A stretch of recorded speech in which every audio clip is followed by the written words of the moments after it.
Dear friends, welcome to Biblical Parivartana. Welcome to Daily Devotions. దేవుని ప్రేమ ఇదిగో. ఈ దినానికి చెందినటువంటి వాక్య భాగం లేవియకాండం 6వ అధ్యాయం. మనం మొదటి 7 వచనాల పైన కొంచెం వివరిస్తూ ధ్యానిస్తూ చదువుకుందాం. అంతకుముందు ప్రార్థన చేసుకుందాం. May the words of my mouth and the meditation of our hearts be acceptable and pleasing in thy sight, our rock and redeemer. Amen. లేవికాండం 6వ అధ్యాయం మొదటి 7 వచనాలు మనం చదువుకుందాం. ఇక్కడ ముఖ్యంగా మనం గమనించేది ఏంటంటే, ఉద్దేశపూర్వకంగా చేసిన పాపాలు, ఉద్దేశపూర్వకంగా చేయనటువంటి పాపాలు. అంటే ఉద్దేశంతో చేసింది కాదు, దాని గోల్గా, అంటే తెలిసి మనం మామూలు మాటల్లో చెప్పాలనుకుంటే తెలిసి చేసిన పాపం, తెలియక చేసిన పాపం, దాని గురించి చెప్పుకుందాం.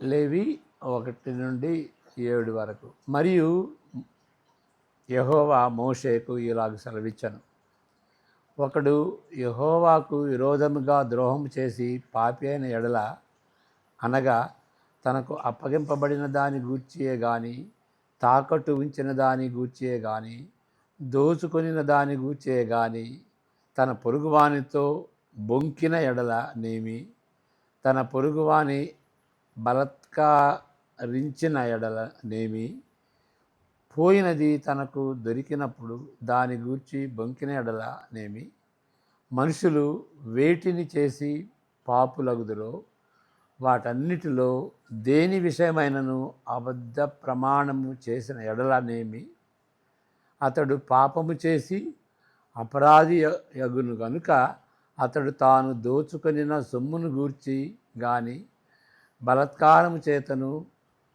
అపహరించిన దాని గూర్చి గాని, తనకు అప్పగింపబడిన దాని గూర్చి గాని, పోయి తనకు దొరికిన దాని గురించి గాని, దేని గురించి అయితే తాను అబద్ధ ప్రమాణము చేసెనో దానినంతయు మరలా ఇచ్చుకొనవలెను.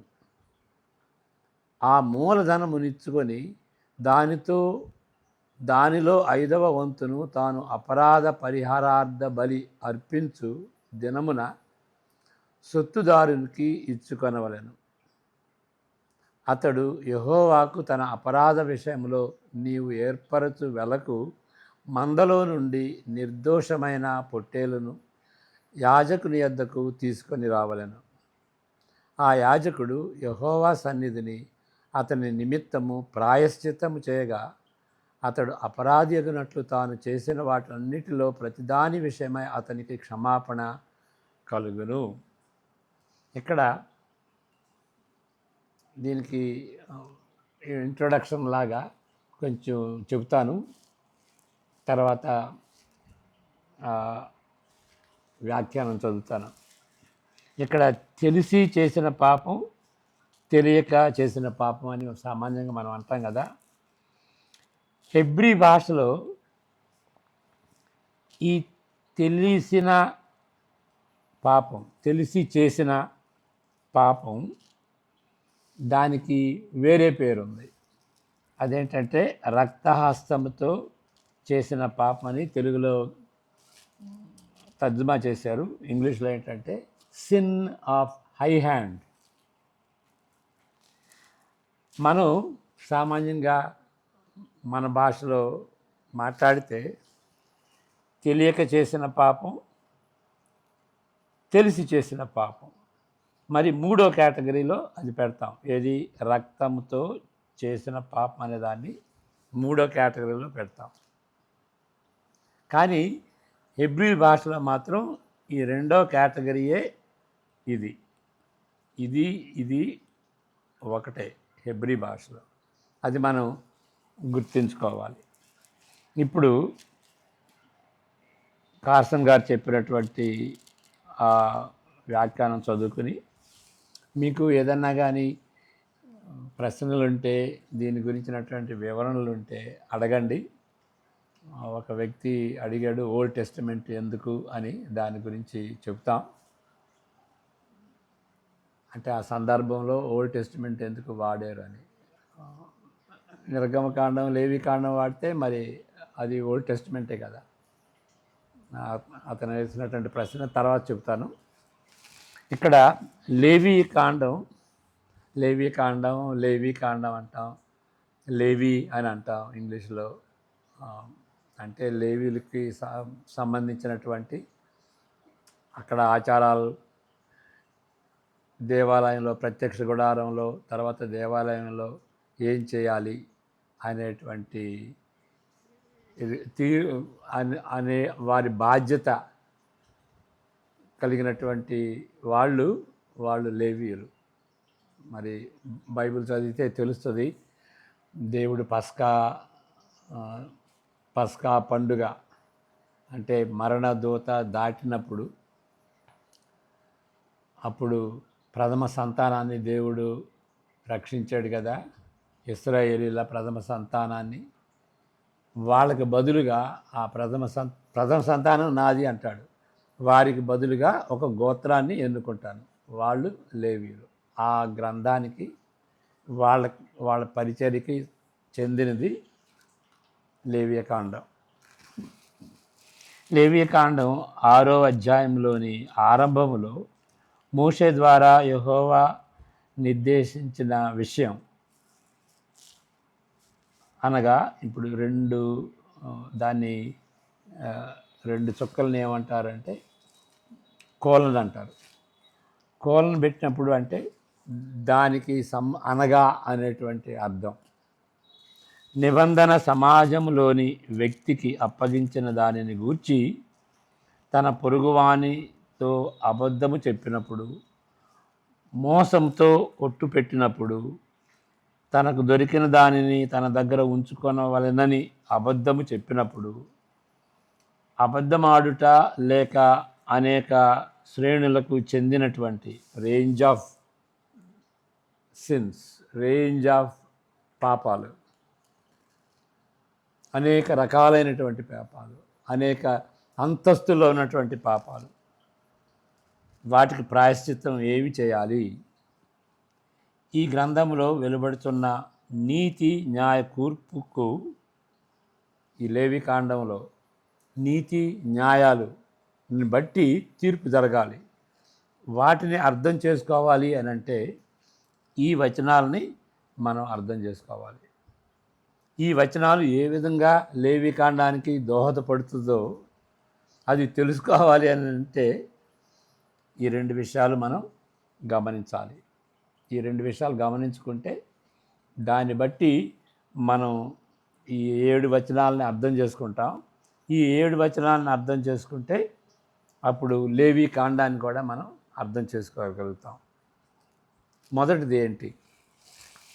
ఈ లేవి గ్రంథాన్ని చదివే వారికి కానీ, ముఖ్యంగా బైబిల్ గ్రంథాన్ని చదివే వారికి కానీ 2 రకముల పాపముల మధ్యనున్న తేడా గుర్తించగలరు.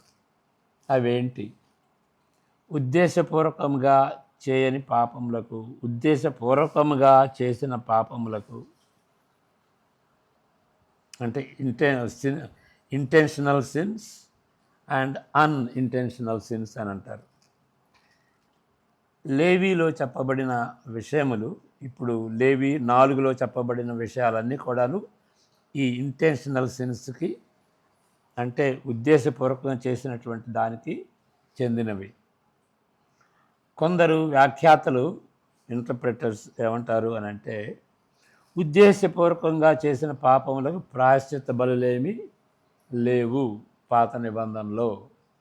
కాబట్టి వారిని ఏ పాపమైతే ఈ ఉద్దేశపూర్వకంగా చేసినటువంటి పాపులని ఈ సమాజం నుండి వెలివేయాలి అని ఈ ఇంటర్ప్రెటర్స్ చెబుతారు, ఈ వ్యాఖ్యాతలు చెబుతారు.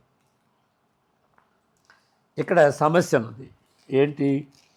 ఈ సమస్యను అర్థం చేసుకుంటే మనం ఈ రెండిటి మధ్య ఉన్నటువంటి ఆ సమస్యని తీర్చుకోవడానికి వీలవుతుంది. ఈ సమస్యని అర్థం చేసుకోవాలి. ఎక్కడుంది ఆ సమస్య? ఉద్దేశపూర్వకంగా లేనట్లు, ఉద్దేశము లేనట్లుగా అని మనం ఇచ్చే నిర్వచనంపై ఆధారపడి ఉన్నది. ఉద్దేశపూర్వకంగా చేసేది, మనపూర్వకంగా కానివి చేసేది, అంటే ఉద్దేశం లేకుండా చేసేదానికి. ఈ రెండు పదాలకి వాటిని ఏ విధంగా మనం అర్థం చేసుకుంటాం, ఏ విధంగా వాటిని నిర్వచిస్తాం అనేటువంటిది అక్కడ ఉన్నది ప్రాబ్లం. మనపూర్వకముగా అను పదమునకు వెనుకనున్న హెబ్రీ మాటకు అర్థం రక్తహస్తముతో, సిన్ ఆఫ్ ఐ హ్యాండ్, చేసిన పాపమని. ఉద్దేశపూర్వకంగా చేయని పాపమునకు రక్తహస్తంతో చేయని పాపమని హెబ్రీ మాటను బట్టి మనం ఆ విధంగా గ్రహించుకోవచ్చు. అంటే సిన్ ఆఫ్ హై హ్యాండ్ అంటే ఉద్దేశపూర్వకంగా చేసేది, రక్తహస్తముతో చేసినటువంటి పాపం అంటే సిన్ ఆఫ్ హై హ్యాండ్. లేదు, ఉద్దేశపూర్వకంగా చేయనటువంటివి అవి రక్త హస్తంతో చేయనటువంటి పాపం అని. ఆ విధంగా హెబ్రీ మాటల్ని మనం అర్థం చేసుకోవాలి. ఈ వచనములను, అంటే మనం చదివినటువంటి వచనాలను అర్థం చేసుకున్నటకు ఇది మనసులో ఉంచుకున్నట ప్రాముఖ్యమైనది. ఈ వచనములలో ప్రస్తావించబడిన పాపములు అన్నీ ఉద్దేశపూర్వకమైనవిగా ప్రస్తుత కాలంలోని మనము అర్థం చేసుకోవాలి. అంటే హెబ్రీ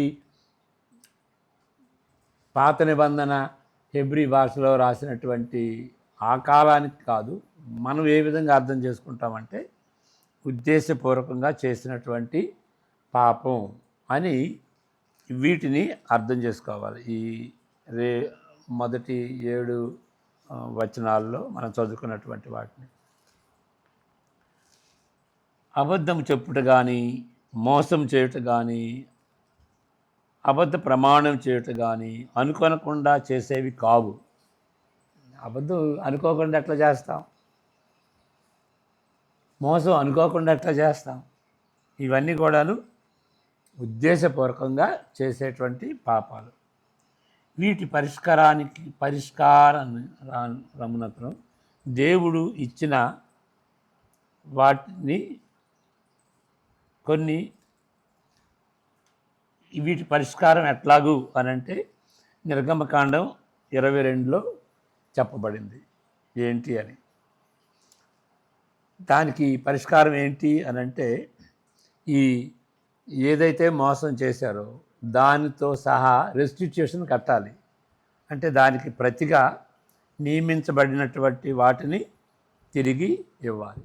మొత్తంతో పాటు ప్రతిగా రెస్టిట్యూషన్ అంటే 5% అని మనం చదువుకున్నాం కదా, ఆ 5% ఎక్స్ట్రా మనం చెల్లించాలి ఆ ప్రాయశ్చిత దినాన. మరి అదేవిధంగా మనం అంతకుముందు చెప్పుకున్నటువంటి రీతిగా అక్కడ ఈ పొట్టి జకియా ఆయన మారు మనసు పొందినప్పుడు, యేసు ప్రభు తనతో ఉన్నప్పుడు మారు మనసు పొందినప్పుడు ఆయన పాపం అర్థమైంది, నేను చేసిందంతా మోసం అని. అప్పుడు ఆయన మరి నిబంధన చేసుకున్నాడు, నేను ఎవరికైతే మోసం చేశానో వాళ్ళకి తిరిగిస్తాను, పేదలకి కూడా ఇస్తాను, ఎవరినైతే మోసం చేశానో వాళ్ళకి 4 అంతలుగా తిరిగిస్తాను అన్నాడు. ఇది ఈ నిర్గమకాండంలో ఇవ్వబడినటువంటి నియమాలను అనుసరించి అంతకంటే ఎక్కువ చేసినట్టుగా మనం గమనించాలి.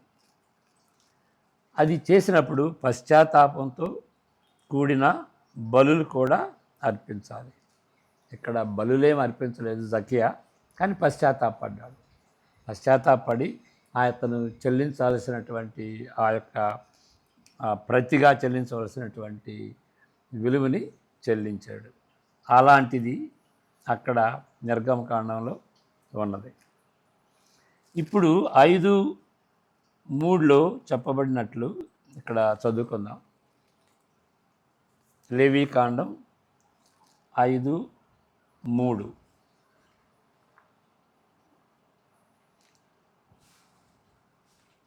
అపవిత్రమైనదని తెలియనప్పుడు కూడా అది నేరమవుతుంది. మనుషులకు తగులు అపవిత్రతలో ఏదైనాను ఒకనికి తెలియకుండా అంటిన ఎడల, అనగా ఒకనికి అపవిత్రత కలిగిన ఎడల, ఆ సంగతి తెలిసిన తరువాత వాడు అపరాధి యగును.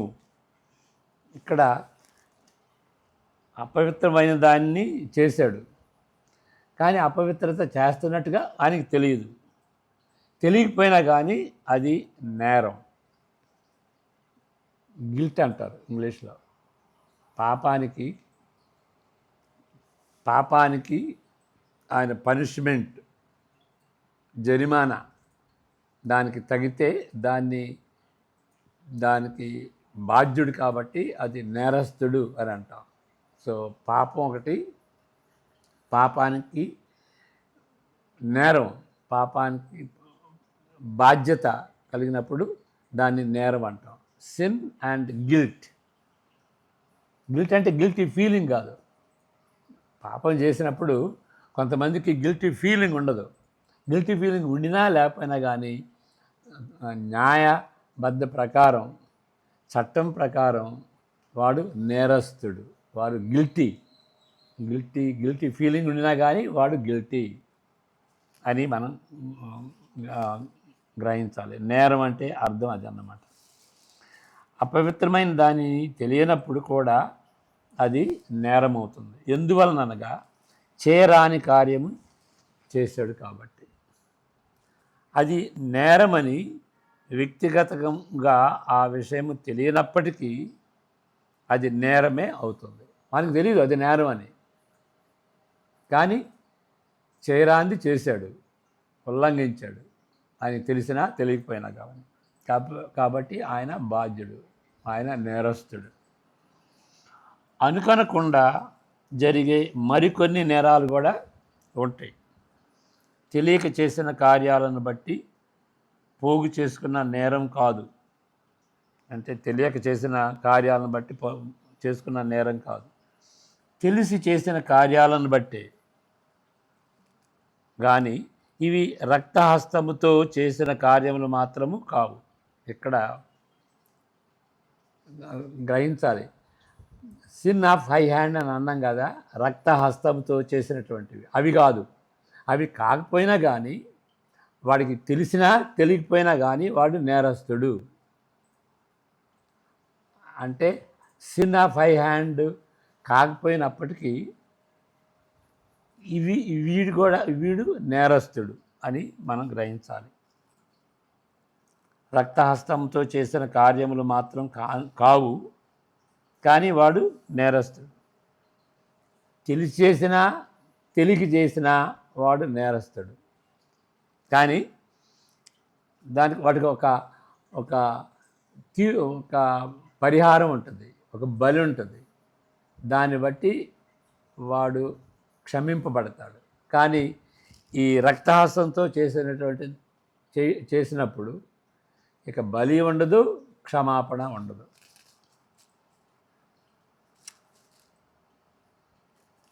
చాలా పాపములు కొన్ని సందర్భములలో వాటికి ఆకర్షింపబడి వాటికి లొంగిపోతారు. అంటే తెలిసి కూడా ఎందుకు చేస్తారు అనేటువంటి ప్రశ్న.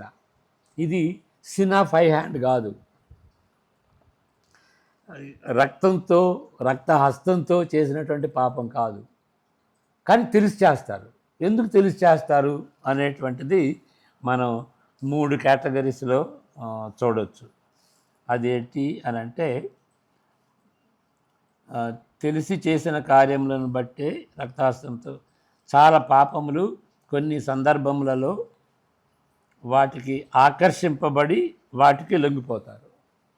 ఆ పరిస్థితులు అట్లా ఉంటుంది. ఆ పరిస్థితులను బట్టి ఆ పాపంలో పడిపోతాడు. కానీ అది రక్తహస్తంతో చేసినటువంటి సిన్ ఆఫ్ హై హ్యాండ్ మాత్రం కాదు. కానీ తెలిసే చేస్తాడు.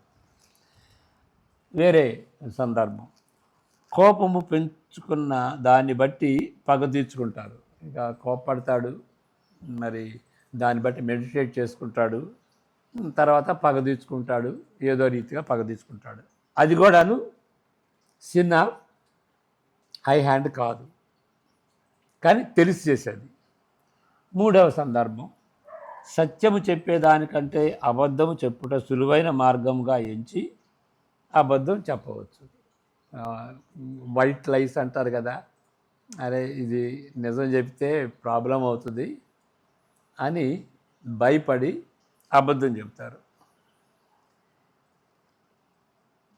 కానీ ఇవి సిన్ ఆఫ్ హై హ్యాండ్ మాత్రం కాదు. సిన్ ఆఫ్ హై హ్యాండ్ అంటే ఏంటి, దాన్ని వివరిస్తాం. ఇవి భయంకరమైన రక్తహస్తమునకు చెందినవి కావు. ఏవి ఇంతకుముందు చెప్పినవి. రక్తహస్త పాపము చేసేవాడైతే వాడు రక్తహస్తంతో చేసేటువంటి పాపాలు ఎలాంటివి, దాని గురించినటువంటి వివరణ. నేరుగా పాపాన్ని చూస్తాడు, నేరుగా డైరెక్ట్గా పాపం మీద కన్నేస్తాడు. వాడు చేసేది దేవుని తిరస్కరించినట్లు తెలుస్తూనే బహిరంగంగా దేవుని ధిక్కరించాలనే కాఠిన్య హృదయంతో వాడు పాపాన్ని ఎన్నుకుంటాడు. అది సిన్ ఆఫ్ హై హ్యాండ్. మరలా చదువుతాను. వాడు నేరుగా పాపాన్ని చూస్తాడు, పాపాన్ని ఆశిస్తాడు. వాడు చేసేది దేవుని తిరస్కరిస్తున్నాడు. వాడు చెబుతున్నది, వాడు చేస్తున్నది దేవుడికి ఇష్టం లేదు. అయినా కానీ దేవుని తిరస్కరిస్తున్నట్లుగా వాడికి తెలిసిండే అది చేస్తాడు, బహిరంగంగా చేస్తాడు, హృదయ కాఠిన్యతో చేస్తాడు, దేవుని ధిక్కరిస్తాడు. బ్లేటెంట్ సిన్ అన్నమాట, బ్రేజన్ సిన్ అంటాం.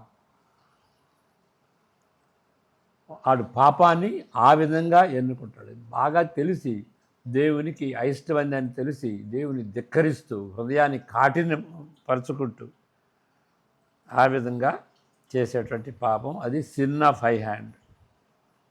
నాకు తెలిసినంత వరకు పాత నిబంధన ప్రకారము దేవుని ధిక్కరించే ఇలాంటి పాపనకు ప్రాయశ్చిత్తమేమీ లేదు. దేవుని తీర్పుకు అతను సిద్ధము కావాల్సినదే. ఎందుకంటే పాపాన్ని క్షమించేవాడు దేవుడు. ఆ విధంగా దేవునికి ఫిస్ట్ చూయించి బాగా తెలిసిండి హృదయాన్ని కఠినపరుచుకుని ఆయనకే తిరుగుబాటు చేసి ఆ విధంగా చేస్తే ఇంకా ప్రాయశ్చిత్తం ఏముంటుంది పాత నిబంధనలో? దానికి మరి కొత్త నిబంధన సంగతి ఏంటని మీరు అనొచ్చు. కొత్త నిబంధనలో 1 యోహాను పత్రికలో మనం చూసేది ఏంటి అని అంటే, ప్రార్థన చేయండి, కానీ మరణకరమైనటువంటి పాపం లేకపోతేనే ప్రార్థన చేయండి. మరణకరమైనటువంటి పాపానికి దాని గురించి పాపం చేయమని అంటలేదు. దానికి పాపం, అలాంటి పాపానికి ప్రార్థన చేసినా కానీ ఫలితం లేదు. దాన్నే వేరుగా అనాలి అంటే పరిశుద్ధాత్మకు వ్యతిరేకంగా sin against the holy spirit. Sin against the holy spirit అంటే మనుష్య కుమారునికి వ్యతిరేకంగా పాపం చేసిన అది క్షమింపబడుద్ది, కానీ పరిశుద్ధాత్మకు వ్యతిరేకంగా చేసిన పాపం క్షమింపబడదు అని దాన్ని మనం ఏ విధంగా అర్థం చేసుకోవాలి అంటే, ఒక విధంగా మనం డయాగ్రెస్ అవుతున్నాం పాయింట్ నుండి. ఏ విధంగా దాన్ని అర్థం చేసుకోవాలంటే, పరిశుద్ధాత్మ దేవుడు చేసేటువంటి పని ఏంటి, ఆయన పాత్ర ఏంటి? యేసు ప్రభుని హెచ్చించటం, యేసు ప్రభు చేసినటువంటి మాటల్లో ఉన్నటువంటి అర్థం, ఆయన శిలువలో చేసినటువంటి ఆ కార్యంలో ఉన్నటువంటి దానిలో ఉన్నటువంటి సిగ్నిఫికెన్స్, దానిలో ఉన్నటువంటి అర్థం, ఆయన మరణ పునరుద్ధానంలో ఉన్నటువంటి అర్థం, దాన్ని అప్లై చేయటం. మరి అక్కడ యూదులు ఈయనే యేసు ప్రభువే, ఆయనే మెస్సయ, ఆయన నమ్మండి అని పరిశుద్ధాత్మ దేవుడు పదే పదే చెబుతూ ఉంటే, వాళ్ళు పదే పదే తిరస్కరిస్తుంటే ఇంకా దానికి వేరే మార్గం ఏమున్నది?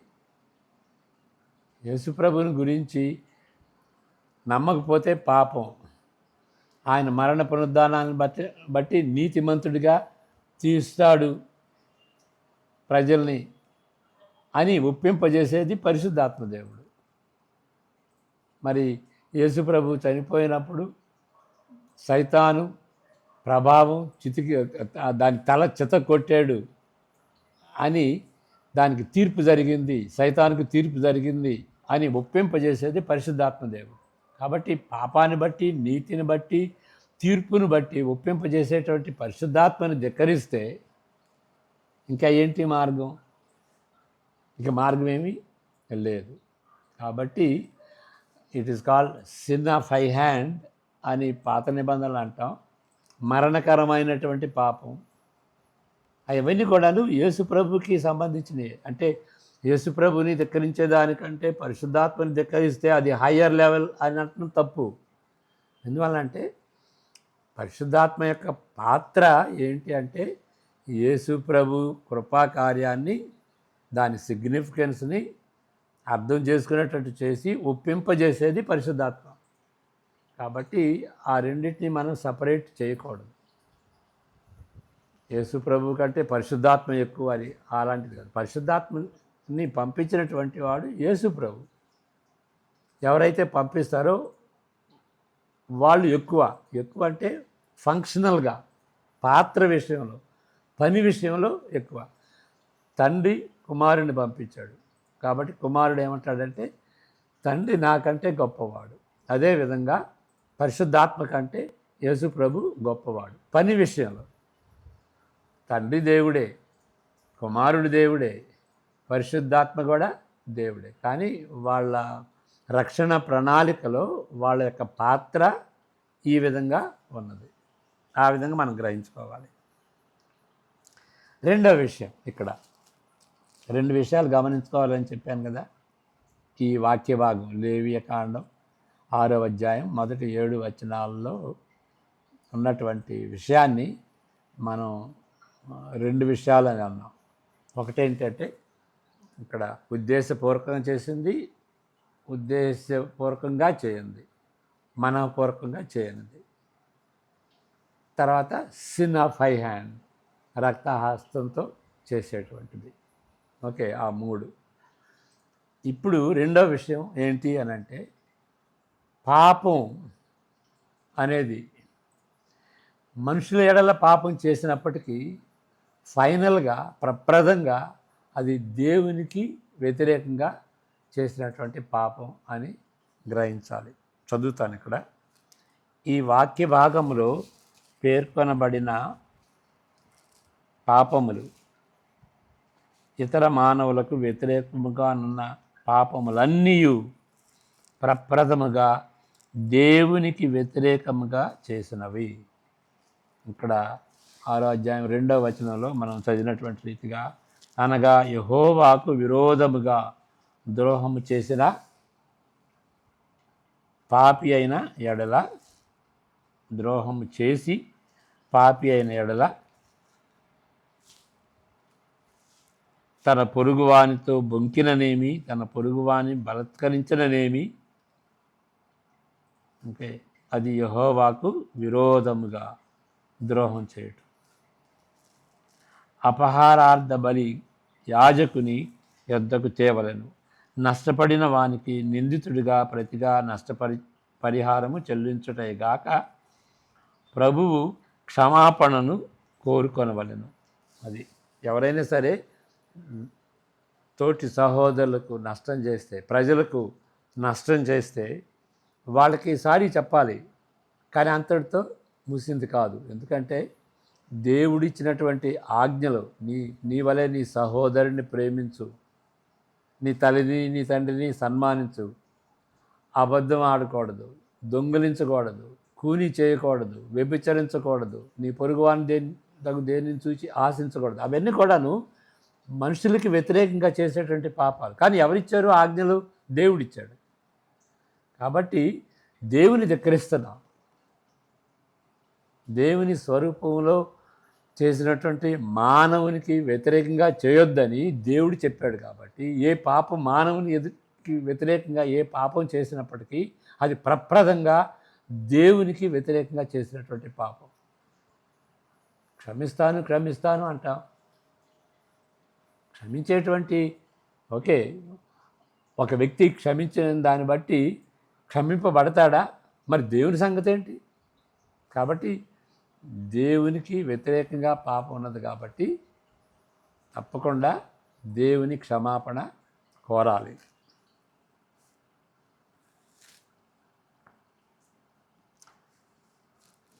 కాబట్టి పాపముగా ఎంచబడుతుంది.